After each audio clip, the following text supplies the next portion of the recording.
62. The record high is 74 degrees, which was set. Oh.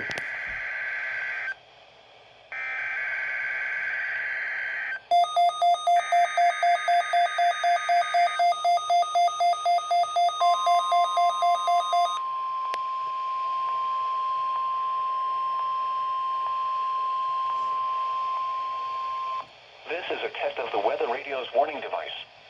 During potentially dangerous weather situations or other emergencies, specially built receivers are automatically activated to warn of the impending hazard. Tests of these receivers are normally conducted by the National Weather Service every Wednesday between 11 a.m. and noon. Reception of this program and the warning alarm will vary at any given location. The variability becomes more noticeable at greater distances from the transmitter. To provide the most consistent warning service possible, the warning alarm will be activated for warnings, selected watches, and other environmental emergencies affecting the following North Carolina counties: Alamance, Alexander, Allegheny, Anson, Bertie,